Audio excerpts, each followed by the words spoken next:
Dear friends, today we are going to learn use of going to. Going टूचा वापर वाक्यात कसा केला जातो ते आपण आज बघणार आहोत. चला तर मग गोइंग टू हे भविष्यात होणारी क्रिया दर्शविते. आता गोइंग टू म्हणजे जात आहे असा अर्थ इथं घेतला जात नाही. गोइंग टूचा अर्थ जात आहे हे क्रियापद म्हणून इथं घेतलेलं नाही आहे. तर गोइंग टूचा अर्थ असा घेतलेला आहे तर फ्युचर ॲक्शन आहे ती, म्हणजे भविष्यात होणारी घटना की जी 2 तासांनी, 1 तासांनी, 1 दिवसानंतर घडेल असं दाखवण्यासाठी गोइंग टूचा वापर होतो. Going to is the future action. Okay, कसं? फॉर एक्झाम्पल, मग वाक्यात गोइंग टूचा वापर कसा करायचा आहे? पूजा विल सिंग अ सॉन्ग. आता दिलेले वाक्य हे फीचर सिंपल फीचर मध्ये राहणार आहे आणि त्या सिंपल फीचरचं मिनिंग तुम्हाला गोइंग टू मध्ये दाखवायचं आहे. म्हणजे ते action going to is not present continue or present progressive. Okay, going to stand for the action in the future, हे लक्षात ठेवा. मग Puja will sing a song याचा अर्थ काय झाला? पूजा गाणं गाणार. सिंपल फीचर, पूजा गाणं गाणार.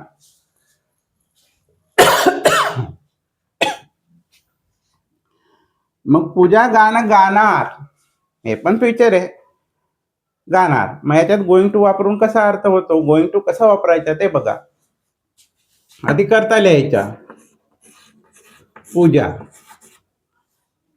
तो अर्थ दाखवायचा.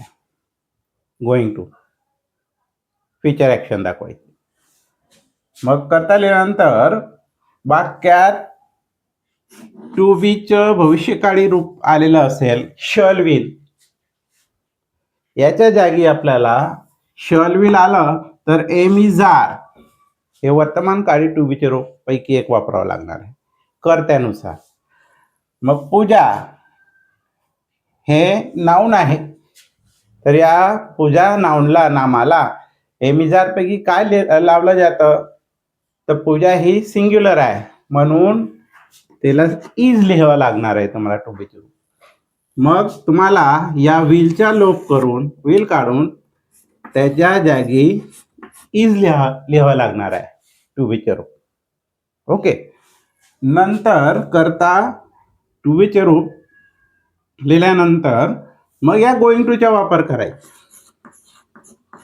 पूजा इज गोइंग टू असा, आणि पुढची क्रियापद वर्ब आणि ऑब्जेक्ट जे असेल ते लिहायचे आहे. Sing a song. Puja will sing a song. Puja गाणं गाणार भविष्यात. मग तो अर्थ बघायचा. गोइंग टूचा अर्थ काय झाला? मग Puja is going to sing a song. Puja गाणं गायला जात आहे असं क्रियापद होऊन जाईल ते गोइंग टू जर असं मिनिंग घेतला तर. पूजा गाणं गायला जात आहे असा अर्थ इथं घेतला जाणार नाही, कारण गोइंग टू ही प्रेझेंट कंटिन्यू ॲक्शन नाही आहे, तर फ्युचर ॲक्शन दाखवण्यासाठी गोइंग टूचा वापर केलेला आहे. ओके, मग काय अर्थ होईल? Puja is going to sing a song. Puja गाणं गाणार आहे. पूजा गाणं गाणार आहे. इज म्हणजे आहे. मग पूजा गाणं गाणार आहे. मग गात आहे का? नाही, गाणार आहे. म्हणजे गाणार या शब्दावरून आपल्याला काय वाटतं? Future action. मग 5 मिनिटांनी, 1 तासांनी असा त्याचा अर्थ आहे. ओके, नजीकच्या भविष्यकाळ, 1 दिवसांनी असा अर्थ. ओके, मग Puja is going to sing a song. Puja गाणं गाणार आहे. गाणार लक्षात ठेवा. मग पूजा गाणं गाणार आहे म्हणजे ती ॲक्शन ती घडली नाही, ती घडणार आहे. ती कृती घडणार आहे, ती क्रिया घडणार आहे असं गोइंग टू अर्थ दाखवतो. ओके, वर्ब नाही येते आता इथं. दुसरं उदाहरण, आय शल इट मँगोज. मी आंबे खाणार. मग या वाक्यात गोइंग टू कसा वापरणार? करता लिहा आय. आता शल विल आलं असेल त्याला करून ए आय साठी टू बी चे एम जार पैकी लिहा. मग आयला एम लागतं. मग आय एम. शल काढून एम. मग डायरेक्ट इट मँगो लिहिणार का? नाही. मग गोइंग टूचा वापर करायचा. टू बीच्या रूपानंतर गोइंग टू लिहायचे असं. आणि मग क्रियापद आणि कर्म जशाच्या तसे लिहायचे. Mangoes. I am going to eat mangoes. मी आंबे खायला जात आहे असा अर्थ नाही येतो. मी आंबे खाणार आहे. खाणार आहे. फ्युचर ऍक्शन घडणार आहे. Okay. Third example. She will complain to the principal. She will complain to the principal. ती प्रिन्सिपलला तक्रार करणार आहे. म्हणजे प्रिन्सिपल जवळ तक्रार करणार आहे, कंप्लेन करणार आहे एखाद्याविषयी. ओके. मग ती क्रिया आहे, ती घडणार आहे असं दाखवलेलं आहे फ्युचर ऍक्शन, सिंपल फ्युचर. मग गोइंग टू वापरून काय अर्थ झाला? कसा वापरणार? करता लिहा शी. आता विल आला. विलचा लोप करून तुम्हाला तिथून एमिजार पैकी निवडा. शीला इज लागतं. शी इज. आणि मग टू बीच्या रूपानंतर गोइंग टू शब्द वापरायचा. Going to